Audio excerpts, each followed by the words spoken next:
to a kind of different type of stream today. Not like our normal stream. It is a streamy stream indeed, but it is a little bit different than kind of like what we normally do. Am I quiet? I'm quiet? Is that do I need to be turned up? Volume up, please. Okay. Let me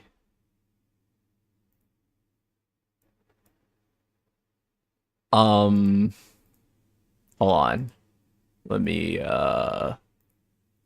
just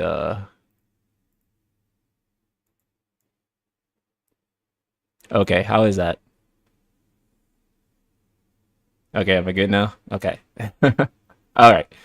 Good. By the title, do you mean main titles or side titles? I mean main title. I mean like Final Fantasy 17 turn-based. Actually, give me 1 second, chat.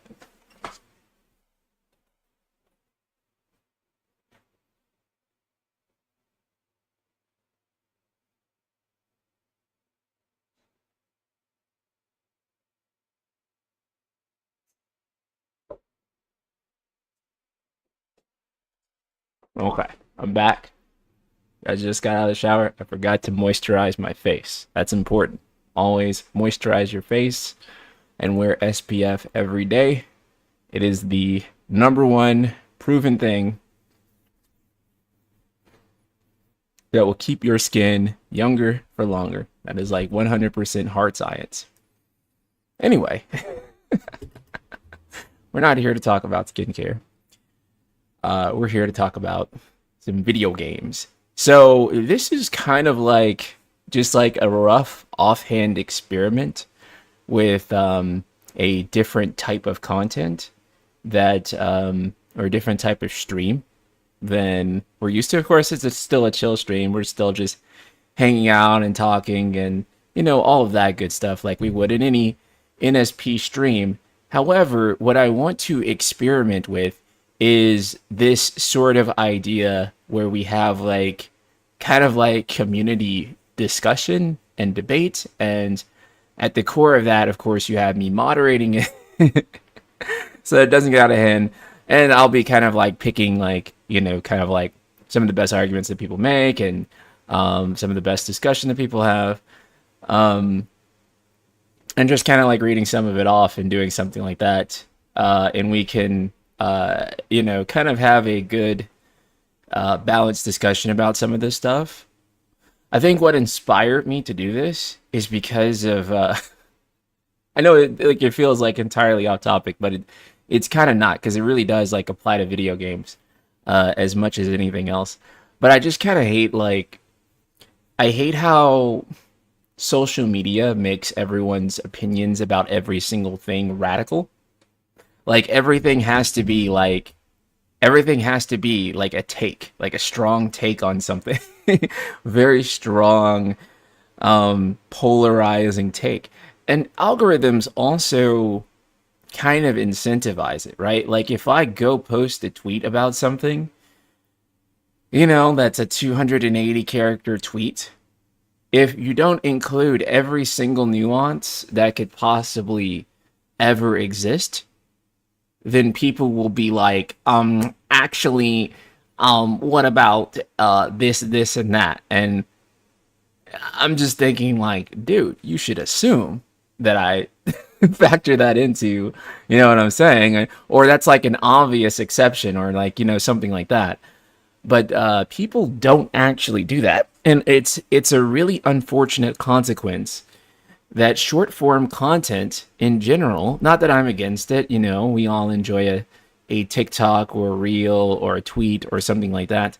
But the unfortunate downside of short form content is that it forces everyone to have a very extreme, very no context take that doesn't allow people to really like express uh, the entirety of their opinion. That or they read something and assume the most radical thing humanly possible about the other person. In the US, this is about to get worse. Because as you know, every 4 years in the US it gets really bad for pretty obvious reasons. So, kind of like since the beginning of my channel, I've always wanted to create a space where people could actually like hear each other out and it not be like, "Oh, weird take, bro. Weird take." Like and people say like weird take for everything, right? Like most takes that people call weird takes are not actually weird takes. Like if you say weird take, that feels derogatory to me. That's like saying something like extremely weird. Like most takes that I see that people call weird takes are like, yeah, I understand that. I don't agree. Like it's not what I personally think is like true, but like, you know, it's not weird. Person's not weird. Disagreeable, maybe coming from a place that I don't like really, think like but like is it are they weird? Are we really like implying something like fundamentally like off about this person's like upbringing or intelligence? I just dislike that rhetoric. I don't really like that approach. And probably the most common thing I see is with these discussions is you have two sides of an argument, and then the other side of the argument, and I'll give you a relative example for this soon, but the other side of the argument will completely misinterpret that argument into something else, such that it's not what the people were actually even arguing in the first place, but it makes your argument look more right if you misconstrue the other person's argument to be that when it's actually not. There's probably a debate term for this, but I don't know it. If anyone does, tell me in the chat. But I'll give you an example of this. I'll give you an example of this. The most common example that I personally see is that straw man. Yes, straw man. Yeah, that would be a straw man. You're right. The most common example I see of this is with actually this argument, because most people say that Square Enix, or most pro action Final Fantasy fans, and remember, I'm pro hybrid myself, so I'm kind of calling out, a little bit of my own side here. Is okay, so that is the straw man fallacy. Okay, well then, yeah, a lot of people use straw mans. And one of those straw man's fallacies with the action versus turn-based debate, for example, is people on the action side. Remember, I lean a little bit more toward the action side myself. Will say that the turn-based side says that Square Enix does not make turn-based games anymore. I've never, and remember that I read like thousands of comments. I have a community with the YouTube community almost at 100,000. Read Twitter, read Ultima community, which is at almost 35,000. I've never actually seen a single person legitimately saying Square Enix doesn't make turn-based games anymore. Not one. The argument is literally Final Fantasy's not turn-based anymore. But but again, a lot of the kind of pro action side will twist that into them saying that like Square Enix doesn't make turn-based games anymore, because you can easily debunk that by saying, oh, they made Octopath and Dragon Quest is still turn-based, and and you can also say there's plenty of other turn-based games and stuff like that. But again, I've never seen anyone actually specifically argue that that Square Enix doesn't make turn-based games anymore. But that becomes kind of the premise of a lot of the action side of things. Now, let me talk a little bit more about where I lean on this, and then I want to get into you guys' comments and thoughts on this. So I've made videos on this before, talking about action versus turn-based in terms of like why Square Enix would do it, and that Square Enix's goal over the years has been to grow Final Fantasy because they've kind of hit a wall. They've never been able to sort of shoot past what Final Fantasy VII was. They came really close with Final Fantasy 15. 10 sold a little bit less than Final Fantasy 7, but 10's influence could probably be put right there with FF7 in terms of sales, and not quite the same as cultural impact, but FF10 also had very major cultural impact. And so I'd say 10 is like the closest they've came to that, really doing that again with 7. And then 15, while 15 wasn't as quite as beloved as, let's say, 7 or 10, 15 sold really well. So they've been trying to broaden the appeal of Final Fantasy for a long time. And in trying to broaden the appeal, that has led to the switch from turn-based to action. And it is true that in a general sense, an action RPG probably will sell more than a turn-based RPG. That's not to say that fundamentally a turn-based game can't do well, right? And I think this is the problem with a lot of the arguments that we had gotten into or that people had kind of excuse me, saw with my own argument when I was talking about this, is that they'd be like, what about Pokemon? Or now they'd be like, what about Baldur's Gate 3? And those games are doing, phenomenally well, better than most, if any, Final Fantasy. And and it's not that I'm not saying that a turn-based game can never do better than an action game. I think that's wrong. I'm just saying that when you look at the averages, right? So on average, action games will do better than turn-based games will on average. But it's not to say that a turn-based game can't do really well. We got our first super chat here. Starting off, thank you so much, Kuzunoha. People forget that FF has barely ever been truly turn-based. It's been like 3 titles. There is no confusion / conflating the ATB system with turn-based. Square has always been experimental with FF. I guess that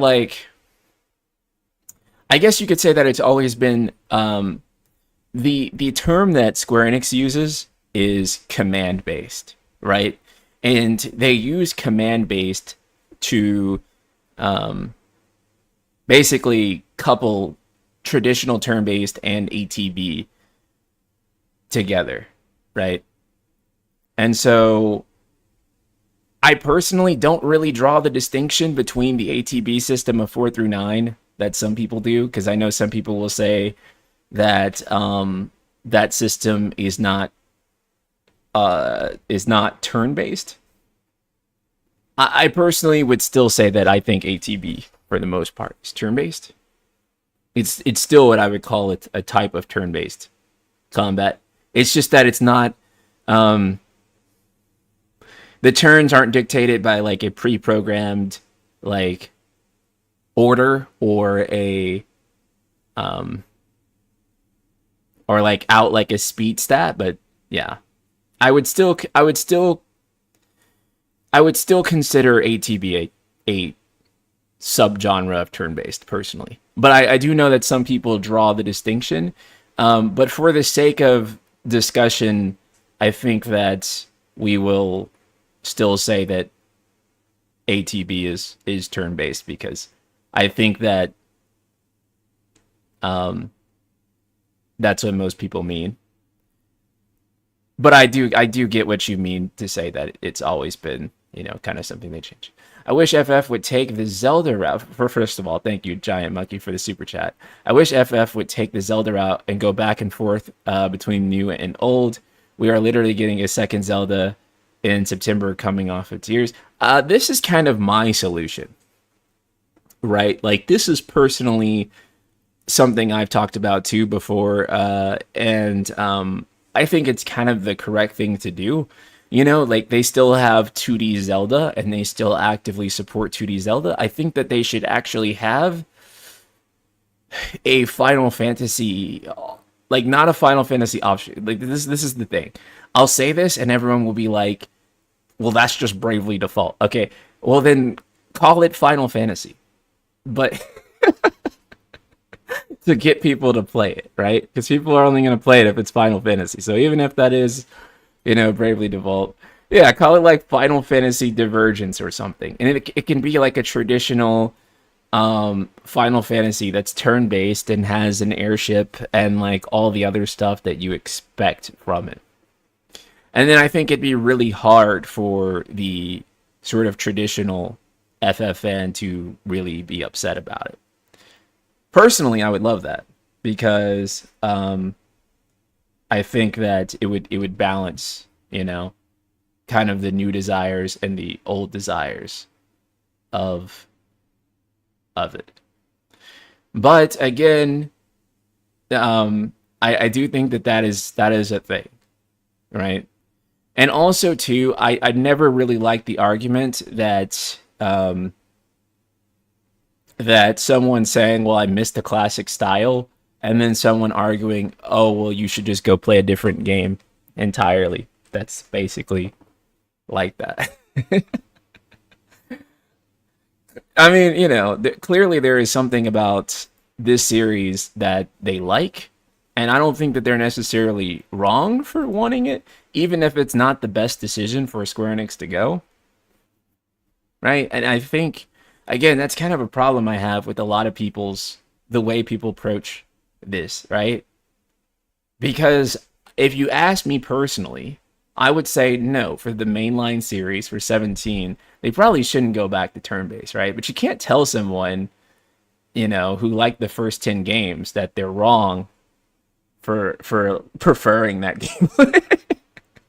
I think that's like, or that they shouldn't like want it back. That's like a totally fair argument to make, right? Like, I don't think Zelda should go back to classic Zelda. But I don't think that like Zelda fans who miss, Twilight Princess's style of Ocarina of Time style of gameplay are like inherently wrong or bad people or ignorant in some fashion for like not liking it. Yeah, Nintendo will go with open air, and I personally prefer the open air style in Breath of the Wild and Tears. But they aren't like wrong as people to prefer that, right? So I just think that people should stop arguing like that. Luca, thank you so much for the super chat. I would love a new game with an updated ATB, like selecting the action bar before the ATB is full, only doing the command when it's full. Enemies as well being visible. IMO and make ATB more dynamic. Actually, what you were describing is a game that they've made called Final Fantasy 13. That is command synergy combat. That's exactly what that sounds like. Which was a pretty decent combat system. I do have a couple of, more than a couple of problems with Final Fantasy 13, but I do think that like its battle system was pretty neat. It's probably like one of the coolest things about it. I would change the progression systems and maybe how paradigms work a little bit and some other stuff. But yeah, I think you could totally bring back command synergy and make it work. Like, one of the things about command synergy too that was going to be really good, but they cut it, was that they were considering like dodging and blocking, I believe, in like early versions of 13's battle system. And I just think that if FF13 had like some type of like perfect parry that you could do, like if you were a sentinel and there was like a perfect parry you could do on certain moves, I think that would like give that game's combat like some hella spice. So if they ever bring that back in some way, that would be really tight. I highly recommend Octopath Traveler 2. It has really cool exploration RPG systems, and the combat system is amazing. Turn-based FF can learn a lot from it. Right. And I wouldn't, even if they did make like a new turn-based FF, I wouldn't want it to be like necessarily like old FF turn-based, because I do think that like there have been some superior turn-based games over the years. I think that 10 honestly is the best turn-based system that they've ever come out with. So to kind of talk about where I stand on that discussion, personally, I'm a big believer in the hybrid system that was kind of introduced in Final Fantasy VII Retrilogy. I think that's a great system, right? Is there a good site out there to draw a Venn diagram with, or like use a, like if I could uh like a Venn diagram make, I don't know, all these little sites are like, wait, maybe this? What the fuck is this? Okay, I don't think I need a Venn diagram for it. We'll just I'll just I'll literally just use my hands. Okay. All right. So basically, in on this hand, on this circle, we have like kind of like the purest FF type of combat, right? So that's kind of like 1 through 10. You know what? Yeah, you're right. We could use like paint or some shit. I do have Photoshop. We'll just use like paint because it's easy. Okay, hold on. So, um, okay. Let's suppose that you have this, right? And this is like,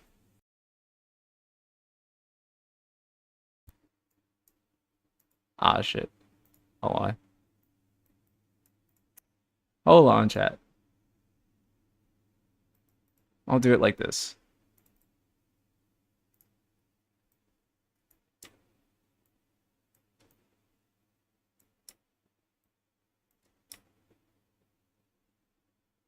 This is like probably my best explanation for how I feel about this situation. Okay. I'll make the window a little bigger. Okay. And then I'll make me a little smaller. Okay, perfect. So what you have is, oh, let me sort the window out here. Okay, cool. Or at least this is the way I see it personally. We'll use a different color here. Okay.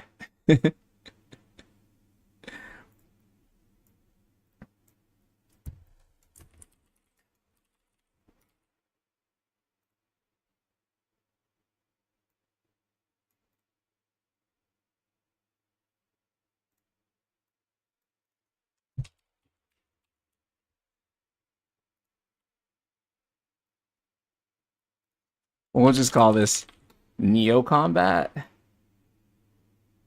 And then we'll put FF15 and FF16.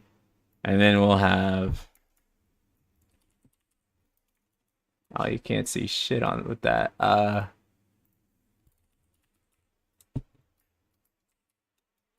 FF7R, FF13. Is there a color that works better for, there we go.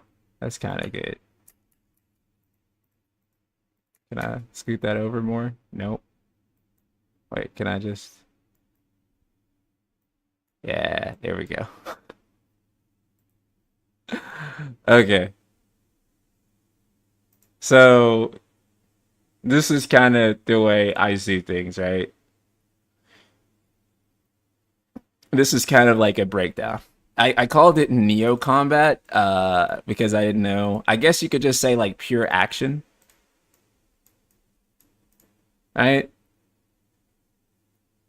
13 is hybrid. I would consider 13 a hybrid system of action and turn-based because so much of 13 is happening in real time and requires real-time precision that I would consider it uh, a sort of action-ish system that remains command-based. And also, 13's combat is kind of the foundation of what 7R's combat would be. It's sort of an evolution of that. And so, yeah, I would consider it to be one. So this is kind of the breakdown of it. Now, the reason I draw this, right? So the reason that these combat systems exist is because essentially what they want to do with this side of the graph. Oh, we could also FF12 is like close to this. It tries to be a little bit over here, but for the sake of argument, we'll just focus on these. So the idea is that with the left side, on the Neo Combat side, they can pull in more people by essentially appealing to a lot more modern expectations of action RPGs, which are a very popular genre of video games. And so the downside of this side is, so we can do it like this. Let's do it, let's say like this. Con of the purest combat is doesn't necessarily grow audience. Pro, core fans, very pleased. And the con potentially grows audience. Or that's a pro, sorry. I fucked up. That's a pro. But the con is, I list the cons first. Why am I listing the cons first? Anyway, the con is that core fans mad. And so that's kind of the struggle, right? You lean too deep into this side and you have a situation where the core fan base can maybe not like it, right? Because a lot of the criticism of 16, for example, revolves around the fact that it's not RPG enough, right? Like the combat itself doesn't really lean into being that heavily RPG. That was also a criticism of Final Fantasy 15, right?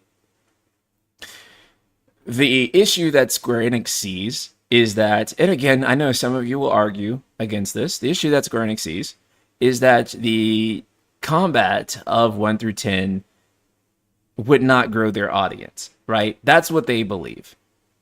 So,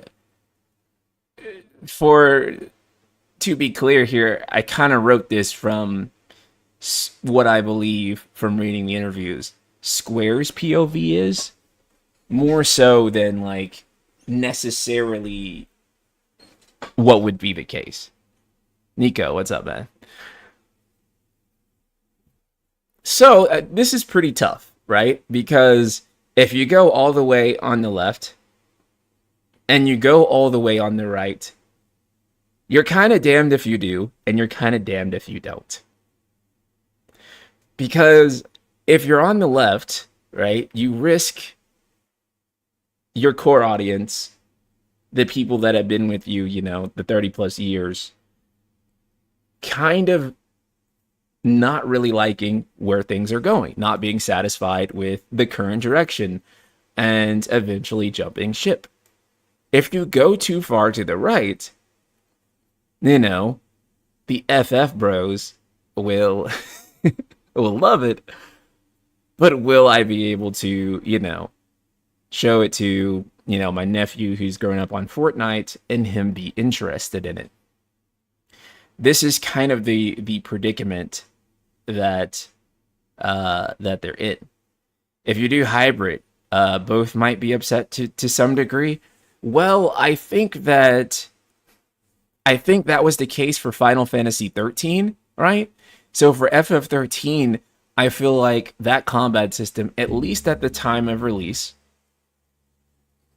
kind of just upset both the turn-based purist and the people who just would have rather it gone action. I actually think that if they were going to make an action game, like at any time, that FF13 would have been the one to do it with.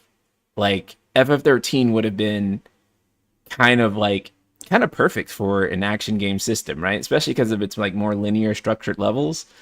Um, and I mean, Lightning would also just be an incredible character to control in an action game context. Um, so, but I think that FF7R, however, FF7R has been really good and has been almost universally praised for its combat. I really don't know too many people that hate FF7R combat. Now, there are, again, let's be clear here. There's a lot of people on this side in particular who are not going to be satisfied with anything that is not the purest ATB possible, right? And I know that's probably like, if this is like 100% of that audience, right? Like it's probably right here at like maybe like that's not even like a quarter, really. It's probably like 10 or 15%. There's like a 10 or 15% number of that audience who is just not going to like it, no matter how strategic it is, no matter how good um, the actual combat is. Yeah, that's fair. Again, this is where the sort of Twitter short form content mentality would say that everyone who subscribes to this is definitely, a fucking boomer and is terrible and is just jaded and wrong and should go play Octopath. Okay. But again, I'm gonna start reading a lot of chat stuff, so in a second here. I'm just getting out my thoughts. So I'm about to like go through and start reading you guys' takes. So if you want to start prepping anything that you guys want to say, please go ahead and do that now. But again, FF13, that was kind of the one where, a lot of people, it kind of did piss off both sides at the time. Again, I know a lot of people sing a lot of praise for it now, but in 2010, I was part of the community still, and there was discourse around it, and the purists hated it and everything. But this one here, Final Fantasy VII Remake, seems to have made a lot of people really happy with its combat on both sides of this argument, right?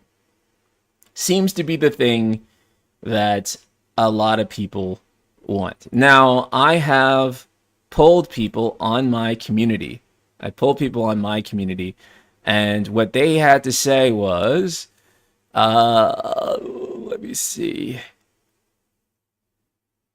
When I polled my people, dang, can I find it? How long ago was it? Okay, it wasn't that long ago.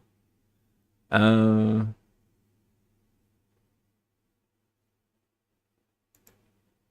let me pull it up. It will not let me pull it up for whatever fucking reason. But, or actually, I don't need to pull it up. Because you know what? We have Paint open. Oops. And we can just do that. Real easy. So when I polled the audience, this is what the result was. We had 64% saying they want an action turn-based hybrid. which is pretty staggering, right? So a lot of people said they want the best of both worlds. Uh, the big kind of loser is full action. That's something that's lost in a pretty clear way, and then we have return to ATB or turn based, which is kind of the runner up after that. So what this tells me is not necessarily that they shouldn't go with the full action system despite how staggering this graph is, but it does tell me that the most immediate thing that jumps out to me is that people want RPG elements. I think that that's actually the most important thing. I think it's easier to do with a hybrid system, but to me, that's what I most interpret about this is that the RPG elements should be the big thing, and I kind of interpret that based on the comments, really, because there was a lot of comments about how they like the strategic elements of Rebirth in particular and Remake and that type of stuff. Is there a true best of both worlds? That's a great question. Big C's, Big Brother, thank you so much for the super chat there. I think that's a really great question, man. Is there a best of both worlds? I think the closest you get is remake combat, right? I think that is the closest that you can get. And I think you can also blend in, more action or more turn-based into that system, right? But I do think that's as close as it gets. Remake or Xenoblade combat, yeah, I think both of those would be sort of best of both worlds. Okay, so this would be a great time for chat if you have anything that you want to say it. If you want to hear purist, if you want to make an argument for action, I'd love to read that. But this is my argument. My argument is for hybrid, because I think that the hybrid system is the best way to mitigate the cons of both of these, right? I think that hybrid is something that can please the core fans and also continue to grow the audience while keeping the things that people kind of, associate with Final Fantasy the most there and in check, and also continue to appeal to new people who can see the incredible action that something like 7 Rs combat would offer. That's my thoughts on it. And yeah, so now I want to read yours. I'm gonna read some chat stuff and give my thoughts here. Liv T says, I honestly don't even think it matters what combat they choose. They need something unique and impressive that something streamer and journalists will talk about. FF7R has it. Unfortunately, it fell flat in many other parts. Right. Like, I think that, like, kind of the problem with, like, we'll talk about, like, Rebirth sales, and I know some people will use that as an example to say, the combat is why it failed, or try to point to, like, a single particular thing. But I don't think that that's, like, anything that you can say, like, to be like, that's the thing that made Rebirth not sell particularly great. But also, too, there's a sales decline on 16 as well from the last entry. And so I think that kind of argument, I think it has a lot more to do with being a sequel to a remake sequel and gating people off, in my opinion, than it does with that. Because I do think that if it was called Final Fantasy 17 and it was brand new characters and things like that, and it was marketed better than they did with Rebirth, because I think Rebirth, they just did not put enough into it to... I mean, it was a game released in February, guys, and there was no Super Bowl commercial. That is such an L. That is a huge L. That is a huge L. I mean, honestly, even with 16, I could argue that a lot of the marketing... there was a lot of good stuff in 16's marketing. I think they did a pretty good job on it. I still don't understand the live action commercial. I still don't get that. I still don't understand that one. Um, Maybe there is data that I haven't seen, and it was based on that data, and a live action commercial seems sensible. But uh, from what I've seen, I don't really think it's a great idea. I think you could have took the money for that live action commercial and just like had a 1 minute trailer for Rebirth, 2 minute trailer for Rebirth as like a Super Bowl commercial. Um, Maybe not 2 minutes, that'd be really expensive, but like a 1 minute commercial for FF7 Rebirth, and that probably would have made them more money than doing that live action commercial for 16, which I was just like, and also too, I kind of think that that live action commercial, I was like, why did they like, and no disrespect to the actor that they casted there, I just think that like if you were going to do that, like they should have had Ben as the live action Clive, because why the hell wouldn't he be the live action Clive? I just didn't understand like what the decision making behind that was. Um Anyway, I'm gonna read some more. I'm looking at Twitch chat and I'm looking at YouTube chat right now. Seabiscuit says, I'm more of a purist fan, but I enjoyed the hybrid system of 7R. So if they went hybrid going forward, I'd be fine.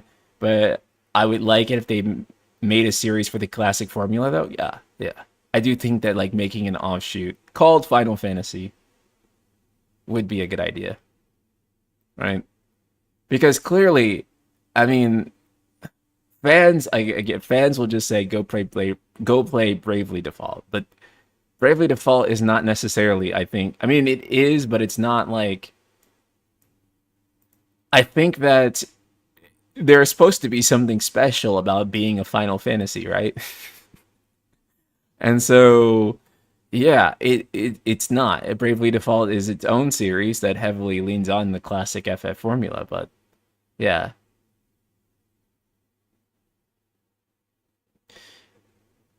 I think hybrid is not a good alternative. Pure action game fans don't think it is that good. And turn-based fans like it, but would prefer a pure turn-based. I think that's true. I think there's definitely truth in that. Um, that a lot of pure action game fans aren't gonna like it. You know, one thing that is interesting though is that I think that, because how do you do all the things that like Final Fantasy is like known for, right? Like how do you have like all the different magics and all that other stuff and make it work together? Now they did the shortcuts in 7R and that was really cool. And 16 also, you hold the trigger and then that's how you do your iconic abilities. I do kind of wonder if you could have a game where it is all shortcuts and there is no command menu and you have to play it as an action game. So basically 7R shortcuts and no command menu. And I think that's just called Kingdom Hearts at that point. But actually, I mean, Kingdom Hearts' action combat is pretty well known and respected. And so it'd be a lot more heavier than Kingdom Hearts, though, right? Like, you wouldn't be like, in the Kingdom Hearts, you're in the air a lot. Dare I say the word floaty. But,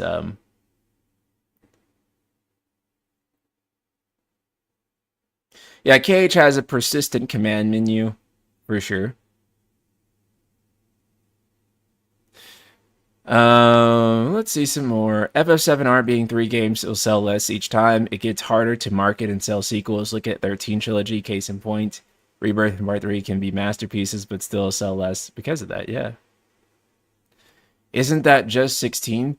No, because what I would be describing is something that still has, like, an elemental weakness, for example, right? So you would have to equip fire and then go and use fire on an enemy, right? Like you would still have like a sleep command. Um, and that's kind of like, I mean, that's like the RPG part of it, right? Like, is the targeting an enemy weakness. A game without cooldowns, right? Right. Because as going back to the previous argument that action game fans wouldn't like the hybrid system of selecting a command, I'd also argue that that they really aren't a fan of cooldowns, right? It's why not many action games I know of outside of 16 really use a cooldown system like that for most of the attacks. Elliot Wilderman, thank you so much for the super chat. Um, it's Elliot, right? They say Final Fantasy X has sold more than 21 million copies. I think it's time we get Final Fantasy X-3. So to be clear, it's Final Fantasy X series that has sold 21 million. So that means like Final Fantasy X, X-2 on PS2, and Final Fantasy X, X-2 HD remaster. However, I don't disagree that like Final Fantasy X is like criminally underexploited in terms of like what it could be like when you look at Final Fantasy VII. So, yeah, like I would honestly like I don't know that like Final Fantasy X-3 is like such a risk, right? Because FF X-3 is like if they do it, could it actually be good? I don't know. I don't know. And I like Final Fantasy X is like the one game that I'm going to be a turn-based stand on. Like a hardcore one too. Like if they turn Final Fantasy X into an action game, that would be the line for me. That's the one where I'm like, nope, I'm sorry. I ain't doing that shit. Fuck it. Giant Monkey, thank you so much for the Giant Monkey Butt. Thank you so much for the super chat. If FF9 remake comes out and it does look good with the classic PS1 era game style, I could totally see them bringing that style of FF in a sub series. Give them pre-rendered. Yeah. That's what I'm thinking too. Is that I'm thinking that if they do split the series between the purest Final Fantasy and the neo newish FF thing, then I'm like, well, they should like really look at FF9 remake's performance. And if FF9 remake, gets like an 85 plus on Metacritic, probably closer, maybe an 88 plus on Metacritic, and like sells a couple of million units, then I think that looking at that and saying like, okay, well, we need to make more of that. We can make an original game that looks like this, that looks like classic FF. Fantasian's sales for Square Enix should also probably be a factor in that too, because it's kind of a classic PS1 era FF, and so I think they should do that, and they should call it Final Fantasy, and then explicitly say that this is the Final Fantasy for the boomers. This is the one, and then we're gonna continue doing our own thing with the other one, right?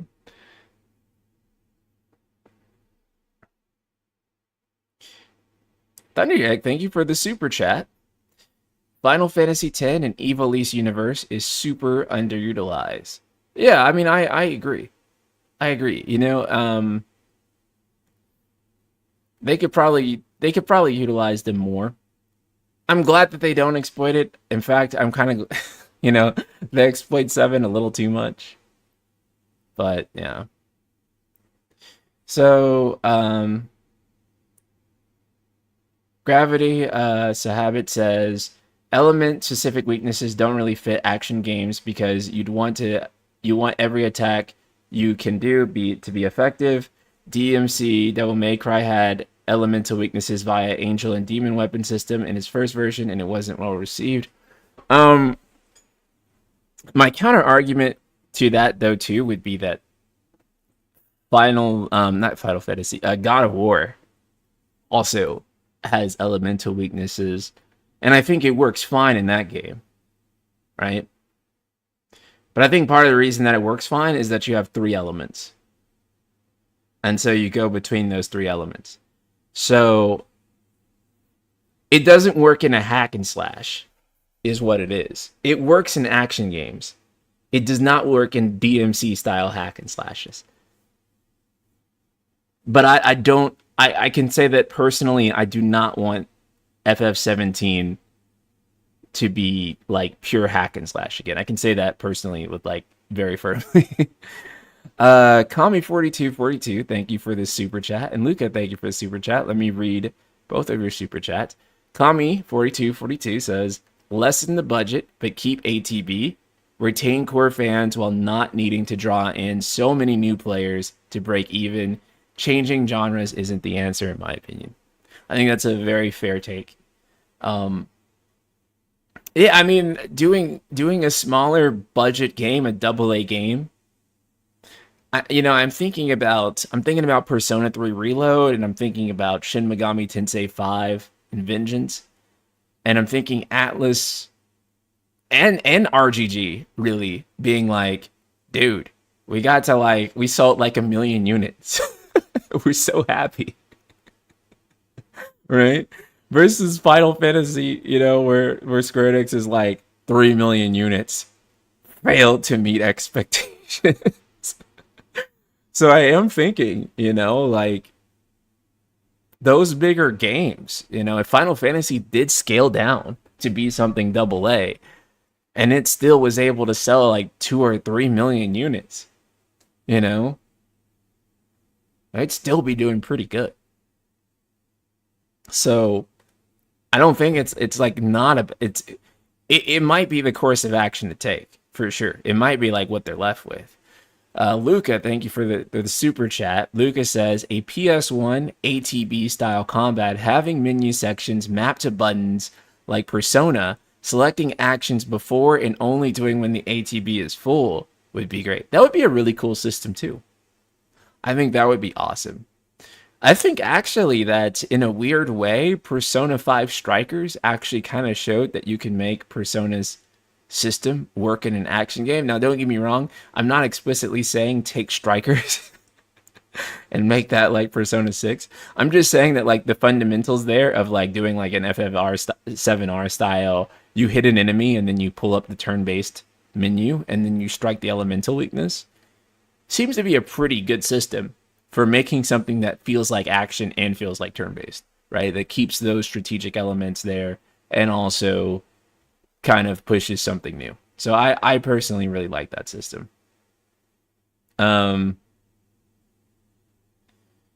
Bring back the elemental system in the form of an advanced junction system. That'd be cool.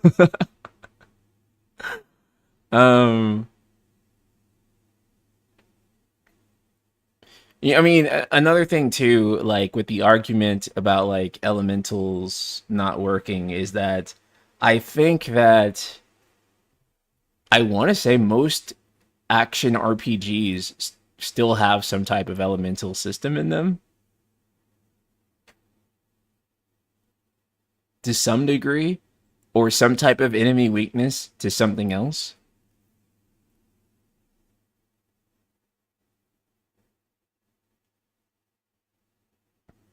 So I don't think it's necessarily the case, but I think the reason elemental weakness doesn't work in Final Fantasy 16, or that it couldn't work, is because it's a hack and slash where you're supposed to be able to do whatever, right? Like that's kind of the point of it, is that you're able to express the combo however you want. And by having elemental weaknesses, you would not be able to do any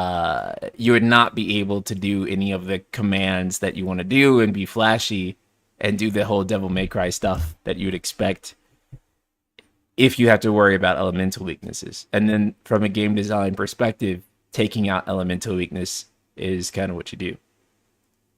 Kuzanoa, thank you so much for the super chat. Final Fantasy Muso Warriors crossover win. I feel like it's almost insane that hasn't happened yet. Like, it's crazy to me. I feel like that is like, oof. Elemental weaknesses are fine. Elemental resistances are the problems when it comes to hack and slash, at my opinion. No, I think you're completely right. I think you're completely right. Right? Like, if you have a bomb, for example, and like the bomb, like you can totally use like, Phoenix Shift or other fire abilities on the bomb and it not take away damage, right? It's only when like you couldn't use those cooldowns because of the bomb. But I think that if you were using like Shiva's abilities and it did more damage, I personally wouldn't see anything wrong with that because it wouldn't really limit expressiveness, right? But that was kind of like one of my problems too with 16's combat was that, or not the combat, but the premise of the gameplay was that we were controlling the elements, but the elements were also inconsequential. Sorry, I'm a little congested. But yeah, the elements themselves were inconsequential, but we're playing a game where we're controlling the elements. And that was like, on a conceptual level, I wasn't a big fan of that. Because I was like, if controlling the elements is the name of the game, like if that's like the whole concept of the game, then I thought that the game should be designed around controlling the elements, if that makes sense. Um, but again, that's not like an actual criticism of combat that I'm making there. It's a criticism of the decision around the concept itself, which to me doesn't seem to really mesh well. Right? Like ludonarrative dissonance, right? I always hesitate to use that term because every time you do, there's always someone who's like, actually. But for me, it would kind of fall under that definition where I feel like if the story is about controlling the elements, then the game design should have been entirely around elements. NSP, what about an updated version of Final Fantasy XIII's combat with block and parry, and you can move your character with the left joystick and navigate the command menu with the D-pad? I think that'd be cool. I think that would be lightning returns for the most part, yeah. But I think lightning returns had some pretty interesting combat. If you can make that work with the party system, that'd be cool.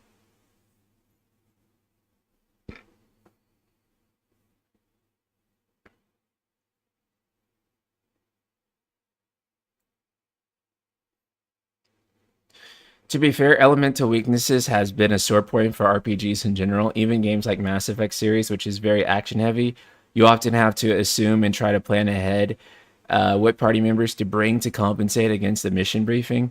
Bringing wrong party members in the combat just becomes slower, and you being unable to utilize party members optimally. Yeah, I can totally see that. There's ways to mitigate that, I think, though. Because I mean, you can make that same argument with Persona, right? Like arbitrarily, you could go up against, you can be like in Tartarus, and you have like Mitsuru in your party, and then you don't know what the next boss is, and it's like it's a fire boss, and then they do it. KYH9, thank you for the $5 tip. I appreciate it. They say, forget FF being turn-based. You're gonna play Dragon Quest III HD 2D. They're adding new content to it, including a new class, Monster Master, that wasn't in any old versions. Remember to name your party members after your friends. Again, thank you so much, KYH9. I am definitely going to play Dragon Quest III HD 2D. I think that it's so cool. I think it is the coolest game and it's like the coolest like remake. It's very beautiful. I'm normally very indifferent to like HD 2D stuff. I kind of see it and I'm just like, yeah, whatever, right? But with Dragon Quest 3 HD 2D, I feel different about it. I feel like it's the thing that kind of makes HD 2D click for me art wise, and so I've actually been very into it, and yeah, I'm very actually excited for that one, and so I do think Dragon Quest 3 HD 2D is gonna be is going to be awesome.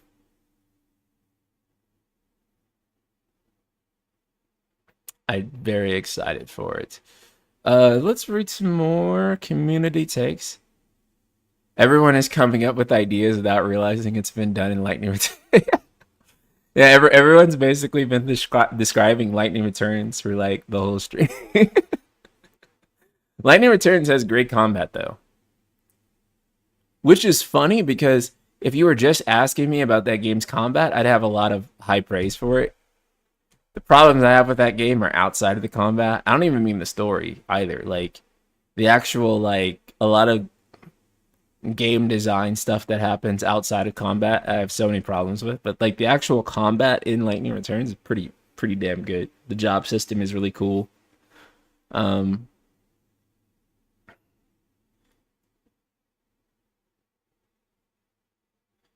What is the better format to support you? Watching and engaging on Twitch or YouTube? That's a great question. Thank you so much. Either one supports me well. I either one. Either one. The revenue split is typically better on YouTube, but either one is very good and very appreciated. So the one that makes the most sense for you as a viewer and a fan. Giant Monkey Butt says need HD 2D Chrono Trigger. Thank you so much again, Giant Monkey Butt, for the super chat. I do think that that's the game that should be next for the HD 2D treatment. I do think that's the game that should be next. 1000%. I've given up hope on a 3D remake of the game, but if they can do an HD 2D one, that would be pretty swell. But like in an ideal world, they would remake it and it'd look like Dragon Quest 11. We are getting so close to 100K. I'm so excited. I think that like by the end of next month, potentially we could even be there. And I'm gonna cry whenever whenever the thing comes in. I'm gonna cry.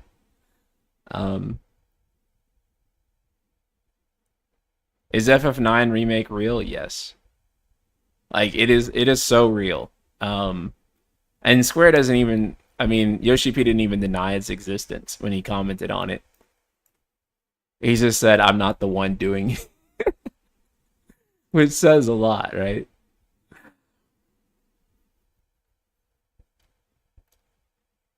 Yeah, I do think that there's a lot of room for like remakes and remasters still. For Square Enix to do, Chrono Trigger, Parasite Eve. There's a lot of stuff that, you know, we all want to see, but I do think that like their kind of primary focus needs to really be a big Final Fantasy that people care about, and new IP. Or at the very least, if they are going to revive something like Parasite Eve or something like that, they need to do it in a big way. Ironically, I don't know if Square Enix, like Parasite Eve in particular, I don't know if Square would actually be is actually equipped for like for like actually doing a Parasite Eve remake. Do you have any advice for someone wanting to get into Twitch streaming or covering JRPG content? Yeah, my advice would be to really focus on making great titles and thumbnails, especially for YouTube. If you were going to pick between doing YouTube or Twitch, I would tell you to probably do YouTube. Part of that is because I'm biased, because that's how I did it, but the other part of that would be that YouTube has the best growth in discovery, and they've recently tweaked their algorithms so that smaller channels appear more frequently on your newsfeed. I think that with YouTube, it can be, I don't want to say easy, but it's easier relative to Twitch to get traction compared to Twitch. Like Twitch is easy to do if you already have traction on another platform.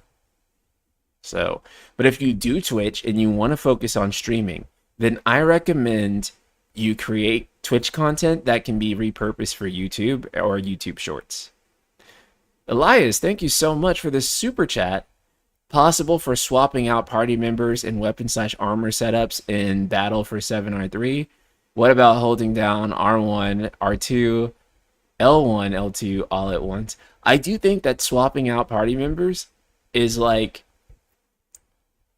kind of the only feature I want them to add to 7R3, other than Vincent and Sid being playable, because I feel like there is already too much going on with 7R3. But I agree, that'd be a good way to go. And you can change weapon, armor, and materia setups. Well, maybe not materia setup. You have to be locked in on materia, because otherwise, if you're not locked in on materia, you could kind of exploit the game a little too easy. But yeah, so I would do that.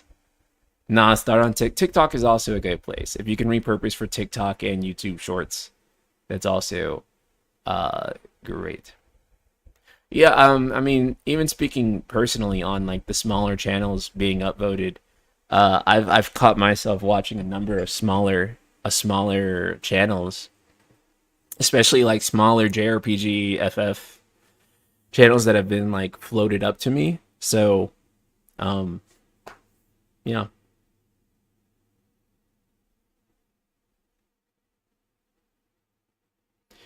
Thanks for the advice. I'm going to start using this account to get started on streaming and making content. Appreciate you sharing your insight. You're being inspiration for me. These are the 100. Oh, thank you so much. I appreciate that a ton. That means a lot to me. I'm glad. I'm glad to know that there's people that like I started because of you. That makes me feel incredible. So I hope that I can continue to help anyone else with that. And of course, if you ever, if anyone ever reaches out to me on Twitter or something, I can always, give you my take or something. Joshy Poo. Hello. I've been seeing much more smaller channels on my feed recently.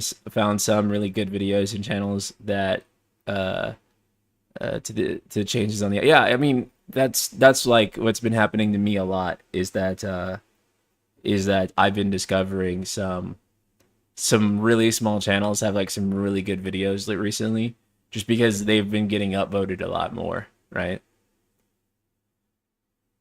Ah, Joshy Poo, thank you. He says you can take some credit for mine, for sure. I appreciate that.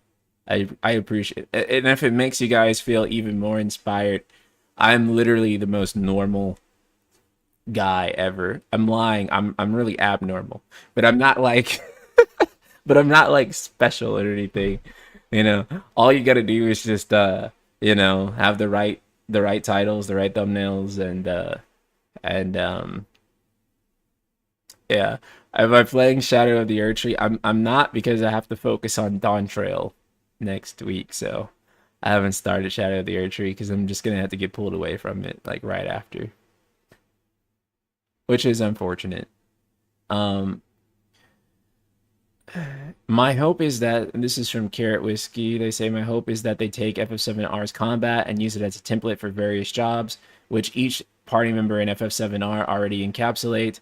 The fact that they made Kate Sith play amazingly well while presenting a gambler job archetype as an element is astounding, sorry, to be able to play in real time. Yeah, I completely agree, right? Like, and that's what I think is like so flexible and so cool about that system. You can take that same system and add anything into it and create a completely different experience, right?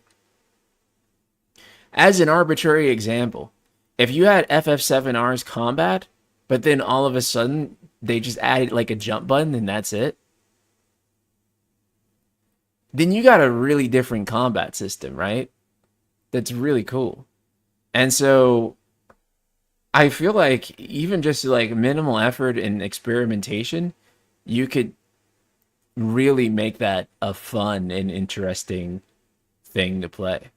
So I do think that they should keep going with 7 hours system.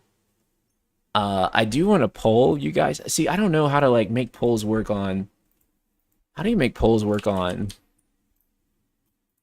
Oh, is that how you do it? Do I do the poll command?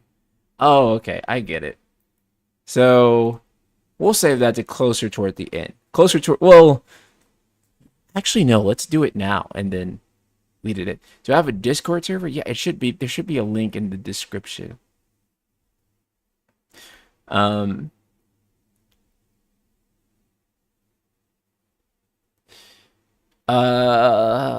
Courage is Solid says, "Hi, Night Sky. Do you have any game dev experience?" I do. Could you give some advice on how to get into indie game design? Okay, so you want to make an indie game, right? The first thing I would do is whatever the scope of your project is, I would make it smaller because I mean I don't know what your scope is. You might actually have a perfectly reasonable scope, but um yeah, making something starting small and getting your feet wet is kind of like the most important thing with getting started with indie game dev. Unreal Engine is probably the best way to go, but it's not necessarily the only way to go. If I were you, I would go on to a website like udemy.com and I would buy a course for like Unreal Engine 5. The reason I would buy a course over just purely relying on YouTube tutorials, you can get started on YouTube tutorials for free. Also, don't buy the Udemy courses at full price. It's I don't want to say a scam, but it's relatively not good compared to the prices when they go on sale because it'll be a $200 course and it'll go on sale for like 20 bucks.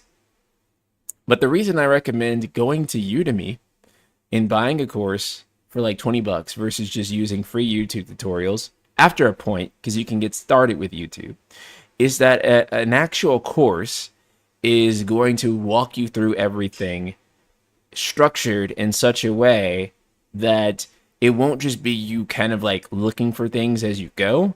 It'll also be higher quality.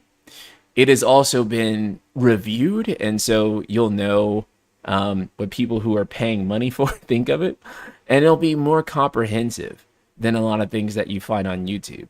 Where most of the stuff on YouTube is kind of like, you're kind of jumping between tutorials that are made between different people versus like having a structured course that you're going through and learning. And I would actually recommend before you make the game, you complete the course and you actually learn all the core features of Unreal Engine. And from there, once you know all the core features, you'll have a good idea of what you can make and what's feasible for you. Because one of the hardest things, especially as a beginner, is you don't want to have to stop making the game to be like, I hit a roadblock. I don't know how to do this, or I don't know how to do that. Something that happened to me as like a hobbyist developer a lot was just being like, I don't know how to do it. And then hitting that block and then being like, well, guess I'm checking out. So that allows you to do that. Have you released any games? No. I've only ever been a hobbyist developer. I've never released anything. Actually, I lied. I did release one thing. I made like a thing for Unreal Engine 4. And like you guys know how like Z targeting works from like Ocarina of Time. I basically like remade Z targeting. And then I turned it into like they call it like blueprints, so it's like a script that you can like just like plug into your game. So I remade like Z targeting and like you can use that in your game, and I sold it for like 10 bucks. And I made some decent spare cash off of that. But then I didn't update it. And to stay on the Unreal Marketplace, you have to keep things updated, and I didn't do it. But I've dreamt of making my own game since I was a teenager, but I was always too scared to try. There's a really good content creator out there named Pirate Software. I would recommend looking Pirate Software up, not like pirating software, but his literal name is Pirate Software. Look him up. He's kind of blown up over the past like year or so. But he is an indie game developer who's also a streamer and content creator, and he makes incredible content. You probably see him a lot on YouTube Shorts because YouTube Shorts is like basically put him on everybody's Shorts feed. But he makes incredible videos. Probably one of my favorite content creators. I think right now, outside of like, I mean, who else? Like, if we're talking like big content creators, like maybe him and like Dr. K are kind of like my like my goats for content.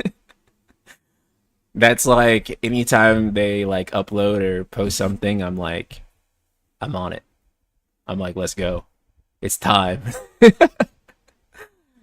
um so yeah, making a game is a very feasible thing to do nowadays. It's not a outlandish goal. It's something that you can totally do. It's just about keeping yourself motivated. Am I the only one that was completely lost what was going on at the end of Final Fantasy VII Rebirth? I didn't play the original, so I was like, what the fuck? But your videos came in clutch to make it make sense. I appreciate that a lot. Don't worry. People who did play the original didn't know what was going on at the end of that game. Not to spoil it, but yeah. So don't feel like you were lost or like it was only you because you didn't play it. Like even people who even people who've been veterans for years are like, I have no idea what the hell was going on with that game. So I'm gonna make a poll in real time, and I'm gonna do it for Twitch, and I'm gonna do it for YouTube. Um, kind of combat do you want to see Final Fantasy 17 be? I'll say action, like FF16, or I'll say example, FF16. I'll say hybrid, example, FF7R. I'll say turn-based / ATB, FF 1 through 10, and then I'll add an other option, and that'll be okay. I'll start that one on YouTube, and then I'll do it on Twitch as well. So do it on Twitch. Let's say action. And while you guys go ahead and do that,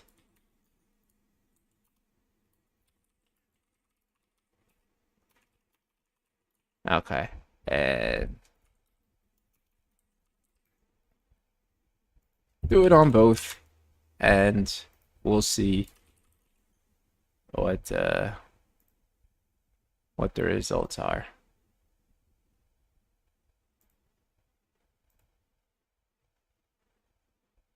I'm just curious.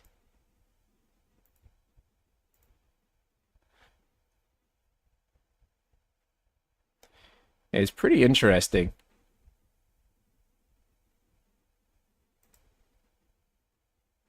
I see.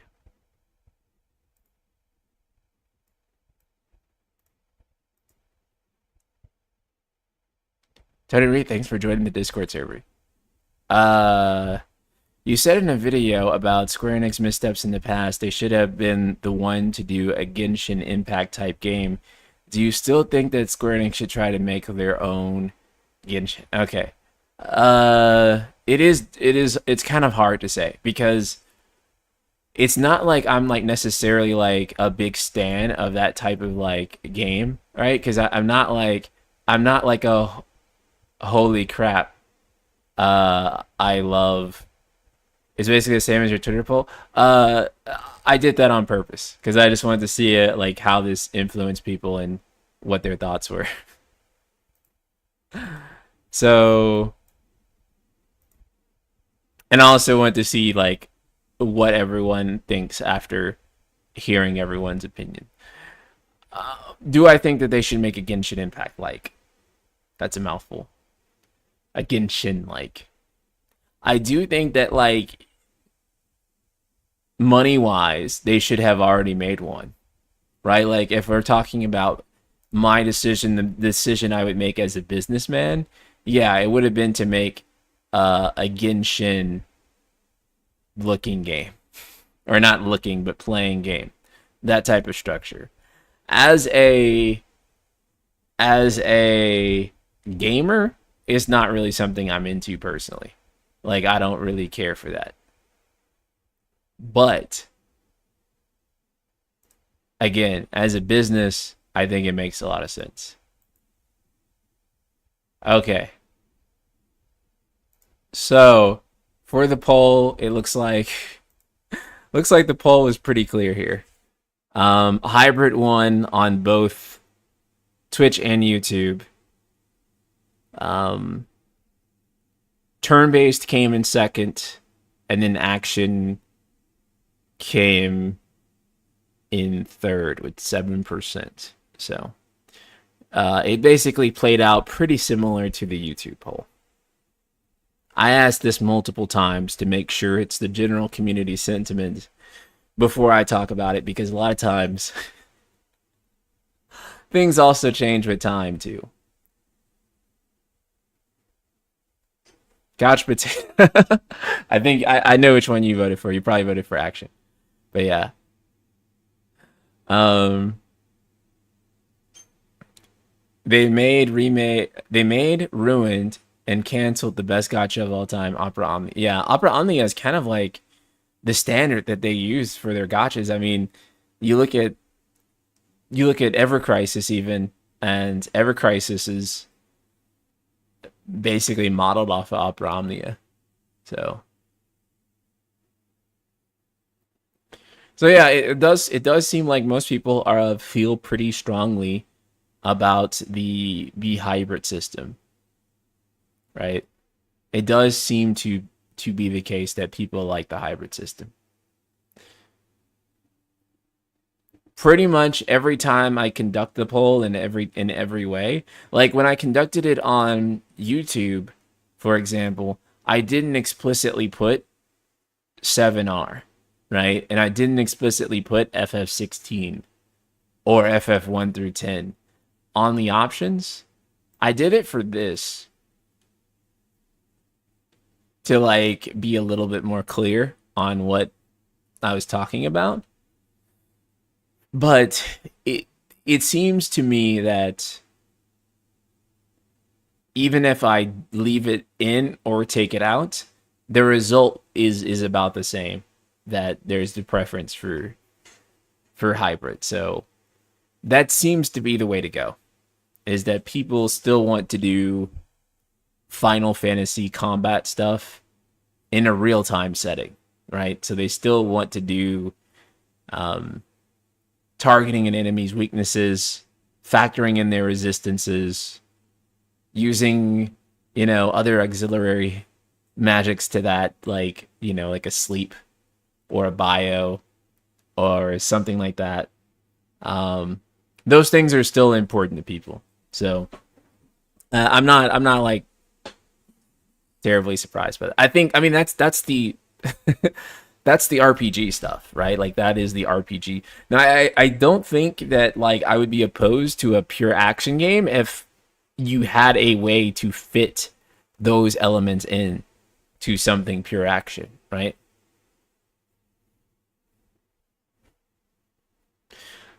I think more than hybrid combat being the winner, I think it shows that there's still people wanting a turn-based ATB game. They could coexist, right? But also too, like the results for action have been kind of mixed. They haven't made like a pure action system that has really strong universal praise, and then it's just people missing the turn-based system, right? Like typically people have criticism of their current action systems not because they aren't turn-based, but predicated on them as action games, right? Is the RPG stuff not important to you? And it's, no, no, no. It's actually the most important thing. It's the most important thing when playing in like a Final Fantasy. Like, um, yeah. IMO, that type of RPG stuff doesn't fit well with an action system, so I think it's best to just go hybrid, right? Yeah. It's really tough. At best, you can really do like light RPG stuff. Like God of War has like a lot of, I mean, the Neo God of Wars have like a lot of RPG elements to them. It's kind of because action games and RPGs are kind of opposed to each other when it comes to game design, right? Like when you're designing an action game, you kind of want it to be predicated on the user's skill, right? But when you're designing an RPG, you want it to be more focused on the user's choices and their ability to target weaknesses and stats and stuff like that. And so, yeah, and so action games and RPGs want like two very different things from the player, right? And so to make an action RPG, you have to compromise some elements of the action or some elements of the role playing, right? Because you can't have both. You can't have both or you have a broken game. So at the very least, the hybrid system allows you to have both in a good way, but it's really tough, right? That's why, like with FF16, like people will say that there's no elemental weaknesses, but like having elemental weaknesses in the existing system of 16 would not work. It would just straight up require a different battle system because the battle system would be telling you this way and this way.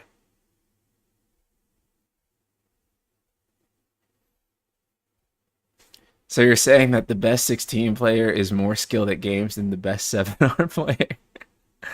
I don't know, actually.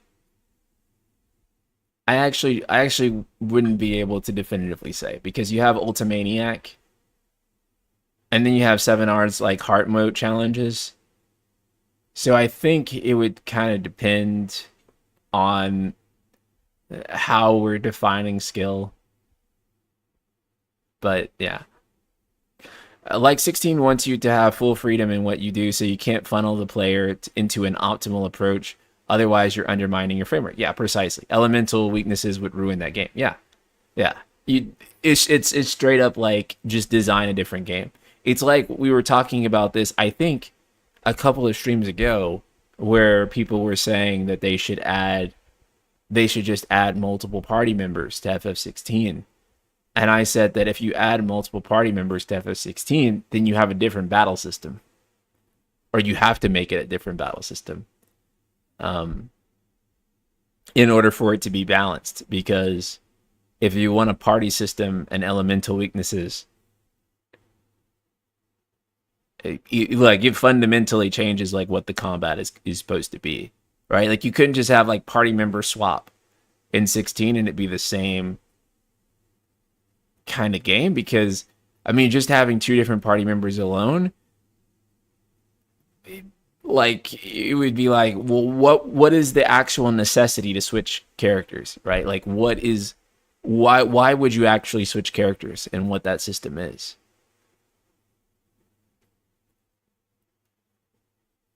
Right, it wouldn't work in 16 system, right? But this is like kind of an argument that people say. They're like, oh, you can take that system and add character swapping and elemental weaknesses and it'd be good. I'm like, you can't do that actually. Like that would actually like break it like entirely. They would like no longer work. Um, what I actually think people mean, because a lot of times people say stuff, and you have to kind of read between the lines on what people are actually saying, because it doesn't really encapsulate like what they really mean.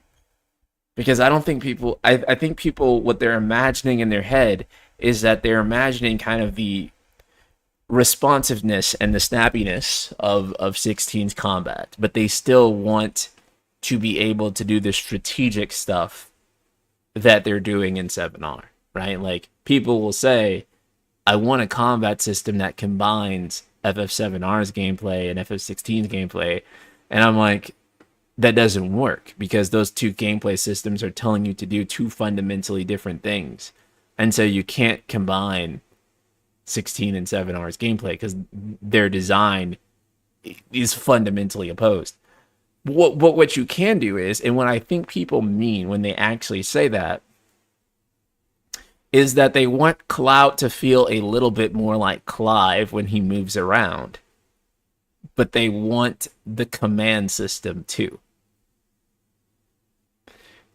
Which is to say, they love the way Clive dodges, right? And they love the way Clive is able to block, like with Titanic Fist or Titanic Block, and do those sorts of things, which is very snappy. And they love that Clive can jump, right? Yeah, and they love that. They love the timed mechanics and things like that, right? But they don't like the lack of elemental weaknesses, the no party members, and stuff like that. So that's what I think people mean when they say they want a combat system that meets 16 and 7R halfway. Is that they want Cloud to be snappy, but still have a command. Game design discussions are always tough because it's genuine art form, and there's a level of understanding required to be able to meaningfully engage with. Right. I mean, that's a very good point, Couch Potato, because a lot of times, and I'm not exempting myself from this either, because I'm definitely guilty of it. I mean, we all are. But it's basically that we kind of just talk about things that we're hypothetically wanting without like realistically considering the reality of the implementation of it, right?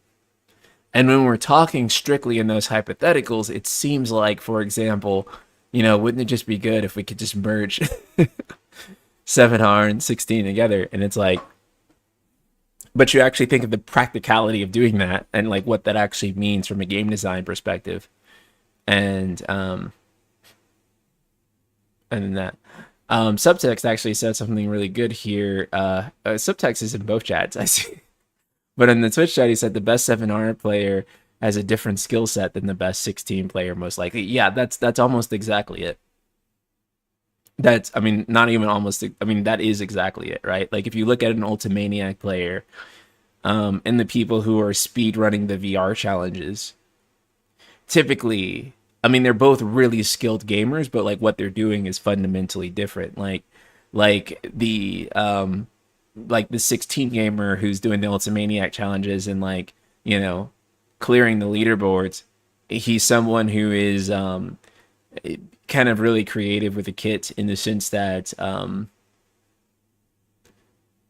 they're doing things that kind of fully exploit like the cooldowns and things like that. Whereas like, that 7R player, and adding on to that point with the 16 players, that they're also doing like a lot of the DMC stuff too, where they're really hardcore on the inputs, right? And the 7R is not really that demanding on inputs, quite in the way that something like 16 at like its highest level is going to be. But yeah, it's more active on YouTube today.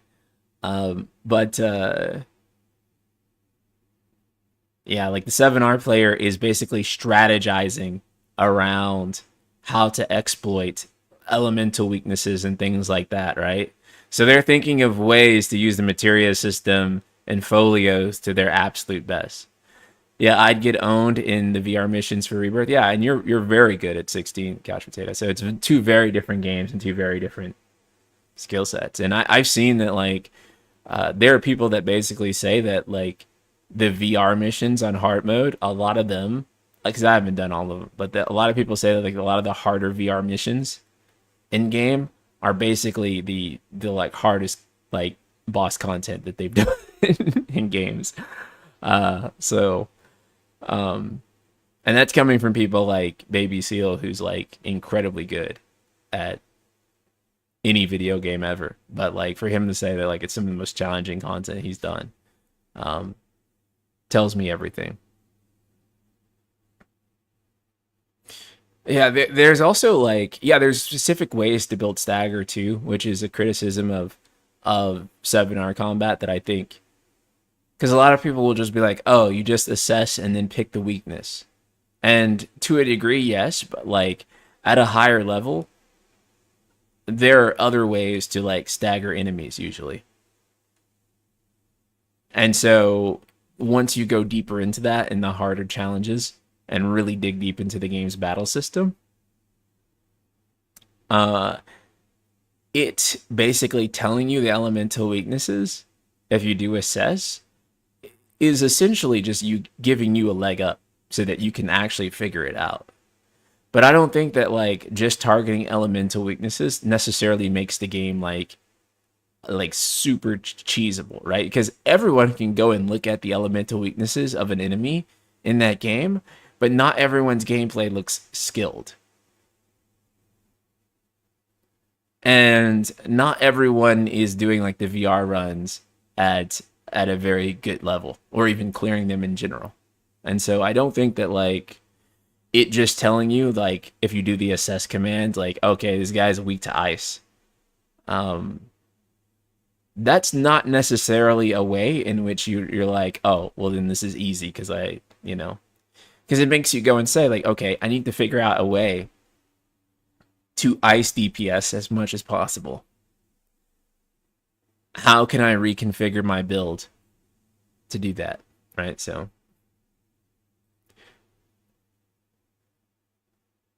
I think having different ways to stagger an enemy gives an extra depth to the rebirth battles. Yeah, I do too. I do too.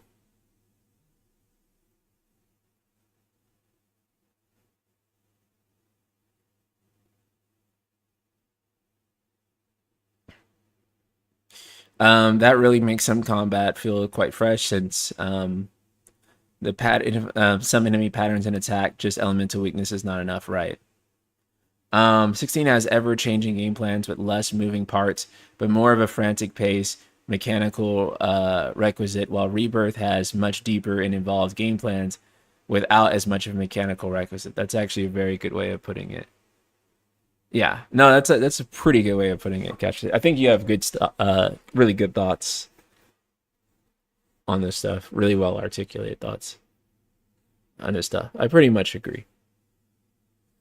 Um, and I think I mean that's just really kind of like what I think a lot of it comes down to for if you were to like compare 16 and 7 R's combat. I just really think that like probably how much you prefer something that is more along the lines of the hack and slash systems versus like do you really like the RPG systems. And I think in like the context of Final Fantasy and people having RPG expectations, it's probably always going to they're probably always going to prefer something like 7R. But there seems to be a solid group of people in the action game community that are very in love with 16's combat. So um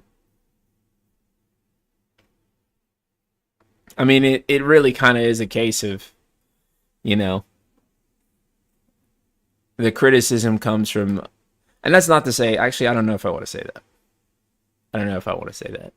I was going to say that a lot of the criticism is always just purely going to come from um it being um kind of sold as a different genre than what it's supposed to be.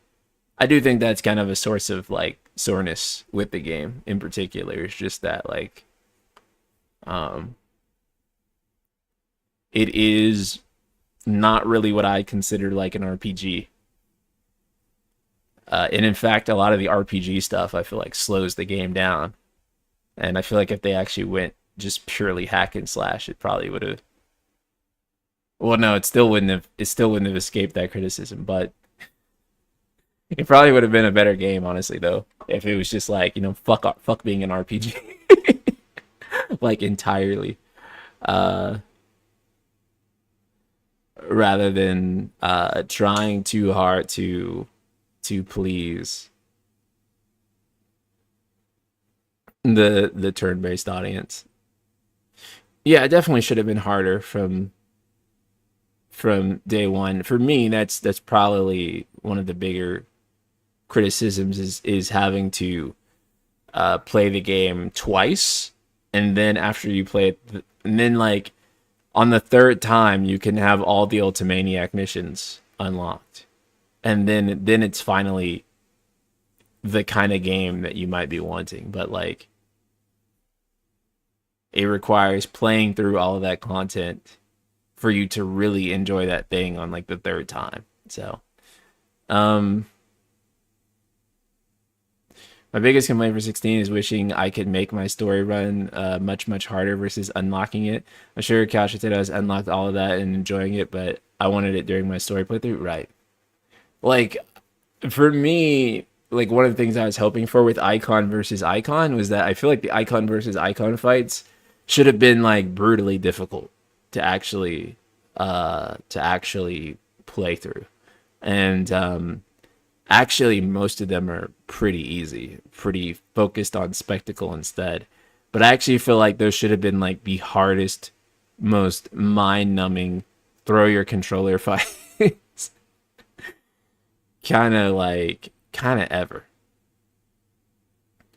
And to clarify, obviously, like, obviously From Software did not invent difficulty.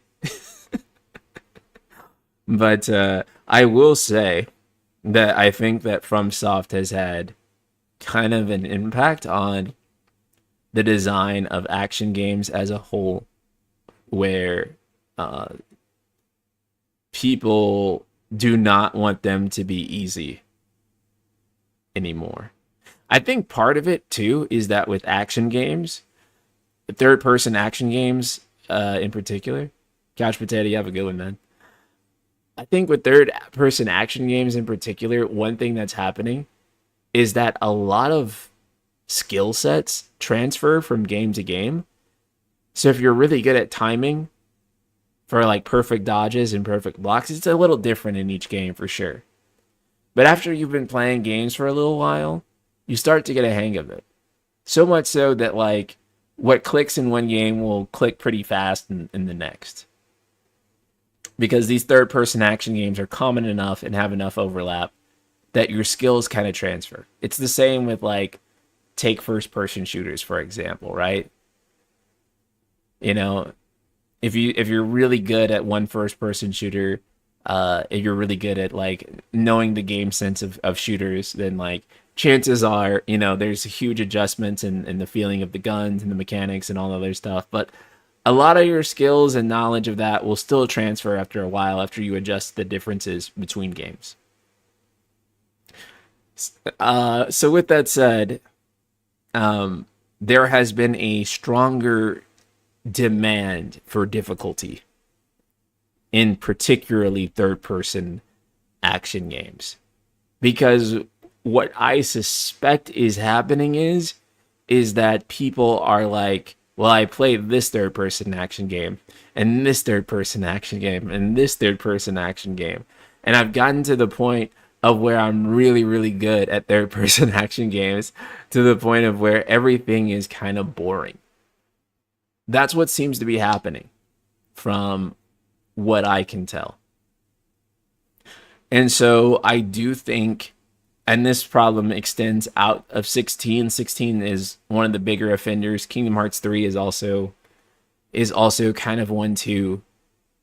But the problem is that these games, for people who are skilled at playing third-person action games, their skill has become so high that normal is like piss easy to them, and they feel like I'm not challenged by this game at all. That's kind of become a common problem, and most games have some type of hard difficulty out of the gate now. So I think that they need to have a hard mode for whatever FF17 is out of the gate. That doesn't mean they can't have a new game plus hard mode. Plenty of games do both. Plenty of games have hard and then like a very hard that unlocks after. So we want to court the Souls crowd now. That's to be clear, that's not necessarily what I'm saying.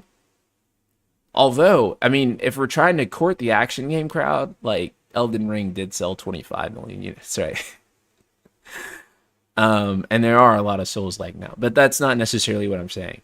I'm just saying that like FromSoft has had a clear impact on the craving or exploiting the craving of people desiring harder third-person action games. And that whether a game is a Souls-like or not, there has also been like a clear intention to make these games harder because there is an audience that is looking for a harder third-person action. But they're looking for that feeling. Because again, these games are similar enough where if you spend enough time and you get really good at like third-person action principles of timing parries and things like that, sure, the timing will be different from game to game, but you, after a while, will become so good that you'll just be bored if you cannot play at a harder difficulty that is challenging and demanding for you.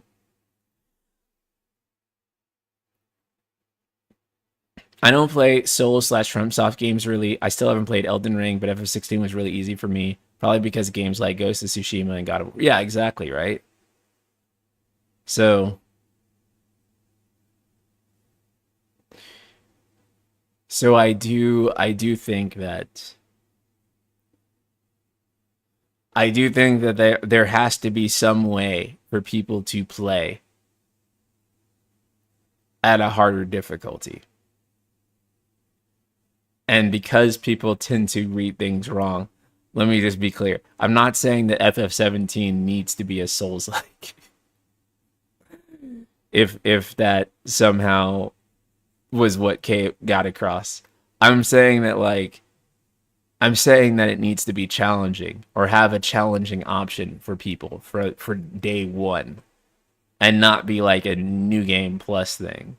Or at the very least, if it is a new game plus thing, it needs to just be you play it one time and not have to do like something like 16 where you have to play it twice and then you get Ultimaniac. That's if they fix that on the PC version, I'll do another playthrough.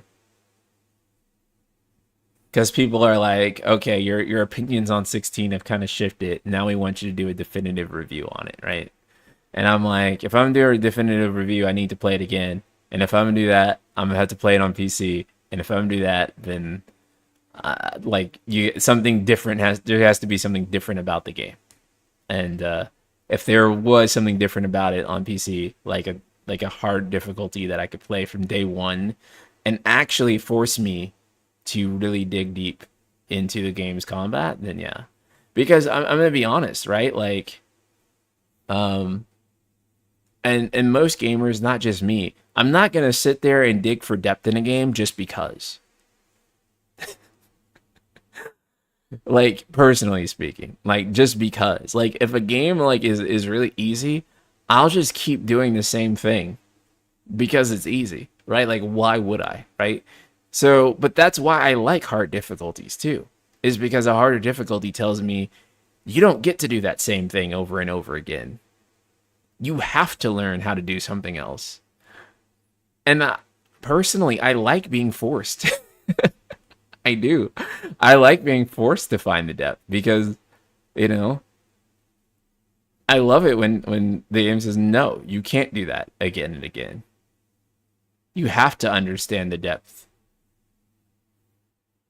But again, I think that the kind of the kind of like argument is more like if you can go and find that depth on your own, then yeah.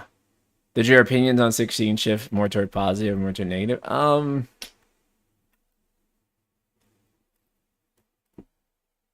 I've realized as time has gone on that I was not that satisfied with the game.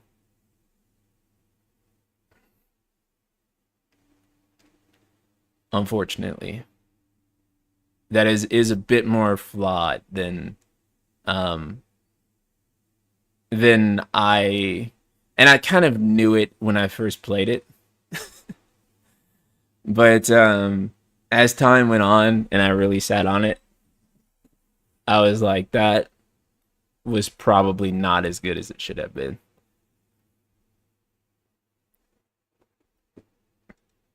I think I kind of like came to that conclusion, or like that the seed kind of came like was planted into my head really like while I was playing it.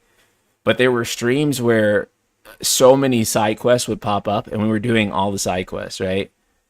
And as the side quest would like pop up, I would like dread that I had to play the game for that day because I didn't want to do the side quest. And whenever I was doing the main story stuff, usually it was not that bad. I could kind of like, I was decently into it. But whenever I had to stop and do side quest stuff and a lot of the slower moments in the game, you know, because I think it's really easy to post like an icon versus icon fight and be like, yeah, this is the best game ever. What are the haters talking about? Or to post like a combo video and be like, oh my God, I can't believe that there's people that don't like this. And I'm like, but that's not like, that's not what anyone's talking about though. And you know that that's not what anyone's talking about, right? Like, no one's talking about the moment where Hugo and Clive are screaming at each other. And then there's a pretty awesome boss fight like that follows, right?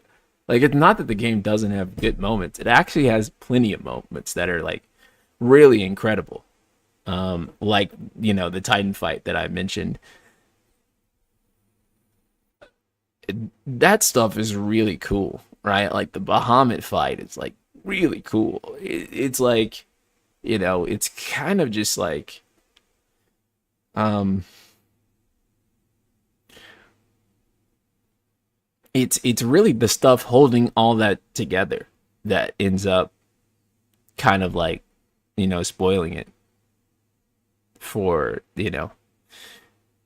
if it wasn't for those parts of it, then I'd be like, yeah, I really enjoyed it, one of the better FS. But I think that there's just moments in between those great moments where people will clip and be like, I can't believe there are people who don't think this is the greatest game ever. Well, yeah, but what did I do? What did I do like 3 or 4 hours before that greatest game ever moment? There's, and of course, not everything is like constantly peak at every single second. But the problem is that the valleys in the game are so low. Like the valleys are so low that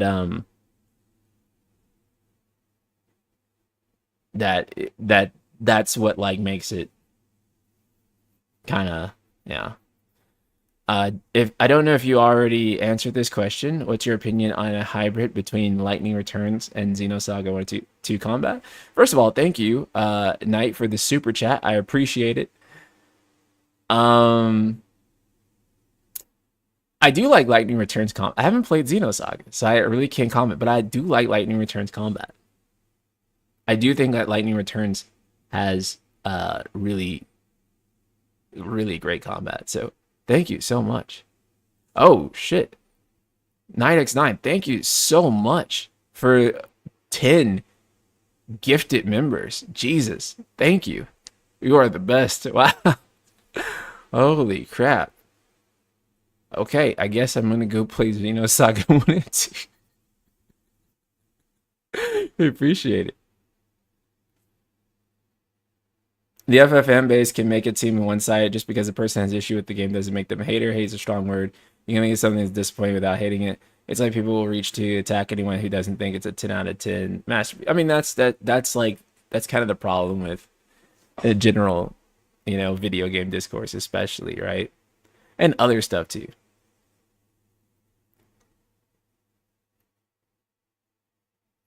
What are you gonna try first, Viper or Picto? Probably Viper. Xenosaga 1 and 2 combat are so totally different. I really don't understand the comparison. I guess Xenosaga 2 has some similarities with 13's stagger.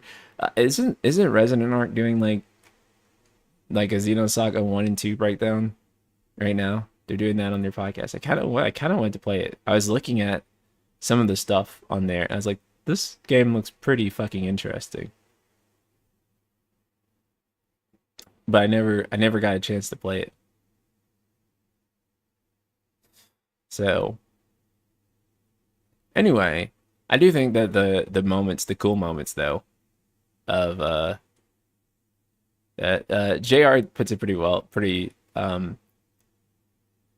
concise here. The problem with FF16 is the connective tissue between the good parts of it are also bad, right? It's the connective tissue, right? Like that's like a very good way of describing it, right? Like it's the things between the L3 R3 to accept the truth, the things between the Bahamut fight, the moments between when you get to the good moments and you get to the payoffs, they're incredible. It's just that like when you're in between those moments, it just really gets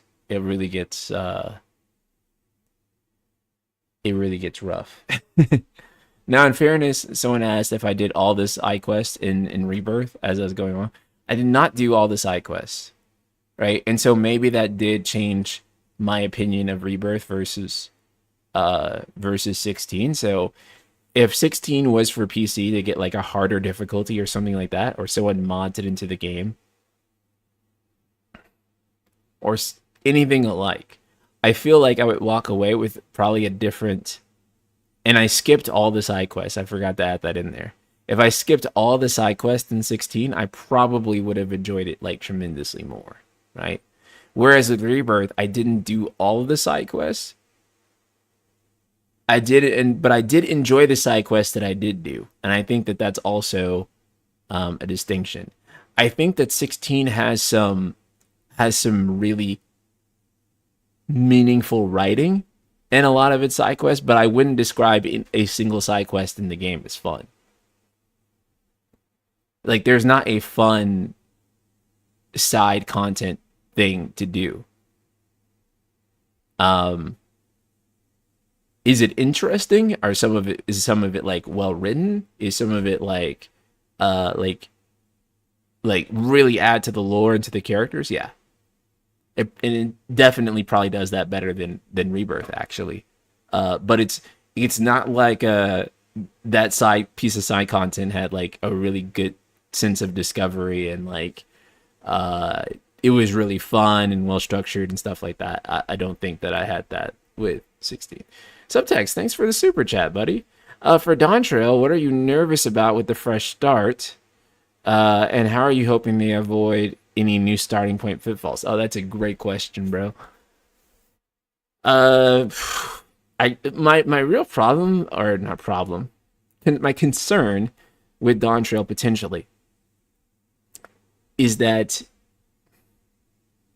Dawn Trail might be just too slow and too boring. Like that's like my concern with it because it is a fresh start and it is starting over, right? And we just came off of Shadowbringers and Endwalker, which were incredible stories that grip you until the very end, right? Some of the best FF has to offer is Shadowbringers and Endwalker, and so we're coming off of that to start, and basically we're doing a Realm Reborn 2. That's kind of, I don't know, right? Like there are ways to do it and there's ways not to, but I actually feel like Dawn Trail is kind of deceptive. Like I feel like Dawn Trail is actually not going to be I feel like Dawn Trail is not going to be that uh calm. Let's just say I think Dawn Trail is actually going to be a bit more, it's going to have a hook that is going to reel longtime fans in, and it won't just be uh the beach episode. I think the premise is going to start at the beach episode, and the meme is going to be like, "Oh my God, Yoshi P, you promised the Warrior of Light some time off," and then we're all going to be like, "Actually, this is stressful." um, that's what I think. Um, so I guess the pitfall of the new start is to make it so that it is not just like a beach episode the entire expansion, and it ends up feeling like really consequential, and the start of this new arc is like something that ends up being like super awesome and super hooks the player in. um and maybe so in a stronger way than what what a Realm Reborn. Yoshi P said in an interview that people should play the Mists of the Realm quest line and the Pandemonium raids, so probably get more Asian stuff. I love Asian, so yeah. Kaze, thank you for the super chat. I feel like I felt the lessons they learned narratively, and with Ishikawa leading the team itself, I still feel they are going to tell a great story. I do too. I do too. Um, I can say that 14's team has not let me down yet. And I don't think they're going to let me down with Dawn Trail. I do think that the 6.x patches, Kaze, though, I do feel like those were kind of like, they aren't bad by any means. However, they've not really been like gripping. I don't think that's like necessarily reflective of Dawn Trail though. I just think that it's kind of just like part of like starting the story over, right? So I got good feelings about Dawn Trail. I do think that you're right. I think they've learned the lessons narratively, and they're going to get compared. They're going to get it right with Dawn Trail. Um,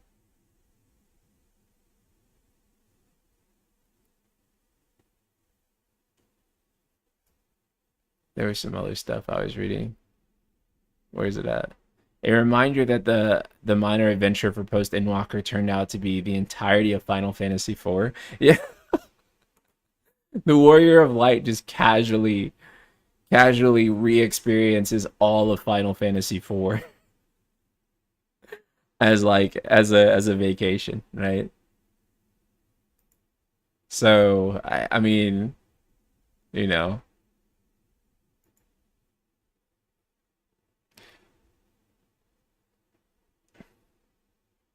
I don't think they knew how to tell this a short story instead of the build-up style they tried so far. I was okay, but not great. Yeah. Was the FF4 post-game content in 14 all optional or MSQ? I mean, the FF4, um, I mean, yeah, FF4. I mean, all of Endwalker is kind of FF. The FF4 starts at 6.0. 14 has the same issue as 16 for me. The great moments are few and far between. It gets so much better in the expansions, where I feel like with the expansions, like 14 and 16 do have the same issue in that regard for sure. But I do think that like with 14, the story and the downtime moments are so interesting that it makes it bearable when like I'm doing like a bunch of quests where I'm just clicking on shit for like 2 hours, right? And I feel like the characters and like the other stuff are doing that. And the other thing too is that it's an MMO, right?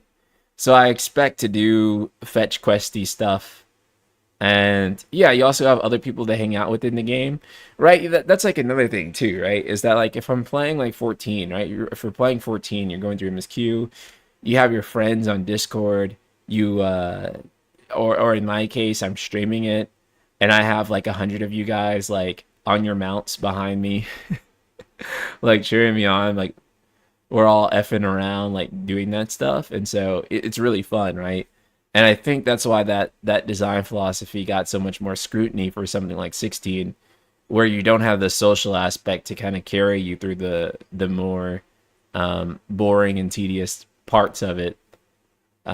You also don't have the expectation of it being an MMO, like it being like, of course there's grind, bro. That's what an MMO is about, right? And in like a single player game, that feels like you know. I really wish I felt the same about 14 downtime. It becomes hard for me to stay focused when the dialogue gets so drawn out during the in between story. I feel that they draw it out a lot less post A Realm Reborn, but like when you're in A Realm Reborn, it gets drawn out in the worst way. A Realm Reborn has like some of the most atrocious dialogue bloat that I've ever seen in a video game. Maybe the most atrocious dialogue bloat, where they take, pages to say things that could be said in like two or three but dialogue boxes. Uh, I do feel like post A Realm Reborn, especially post Heaven's Word, I feel like they really, really cut down on that quite a lot. But yeah, it is a problem with the game. I'm like, you guys can say it like really easy. And what's funny is that it's only really a problem with the non-voiced scenes. Whenever it comes like to the voiced cutscenes, like it's not that big of an issue. But like on like a lot of the text scenes where it's like the worst time to do it, that's when they get like super exposition heavy. 14 had a really strong secondary characters, while 16 has some. They also didn't build up others as much as I hoped. Like yeah, like Jill, for example, right? Whereas I feel pretty strongly about every Scion, right? Like every single Scion is pretty important to me. But granted, you could argue that 14 has had multiple expansions and 16 um, was one game. But even still, I feel like a character like Jill, who's kind of the focal point of the game story, I feel like she still could have gotten a lot more. She still could have gotten a lot more. Um, I kind of wish 16 was a game with more. Like, I kind of wish it was an ongoing thing, like a Final Fantasy like 14, like it had like multiple parts. I guess the reason I say that is because if it did, I feel like like CBU 3 would have like really hit their stride at some point with it, like they did with 14. But yeah, because it was a single release, they couldn't do that. But I feel like if they had that ongoing thing, it would have worked.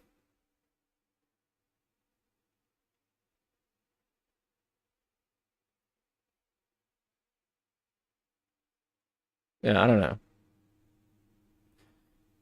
I think we're going to probably end the stream here. This was really fun.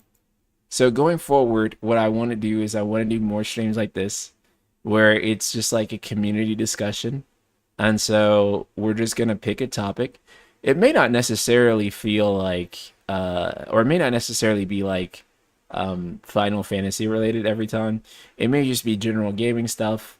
It might be related to Persona. It might be related to Dragon Quest or Nier or something like that.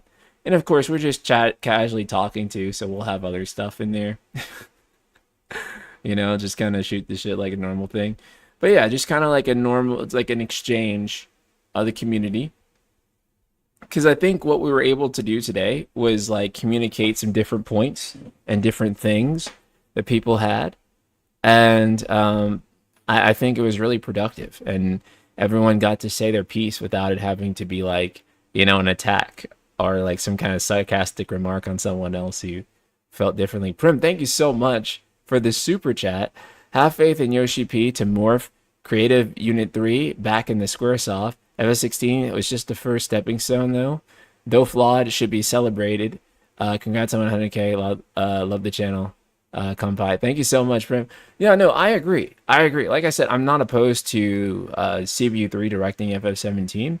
I think they did really good for like what it's worth, like a first single player game, and it got an 87 on Metacritic and did pretty well.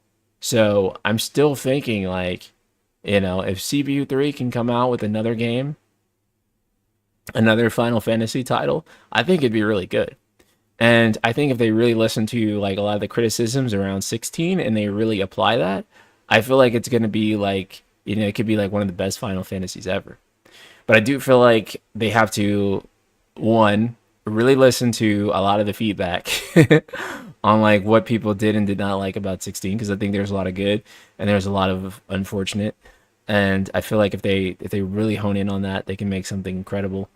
And yeah, they just apply the lessons that they learned there, and really, focus on making something that elevates and works around the flaws of 16. I feel like, CBU3 could make a banger Final Fantasy 17. So that's my hope.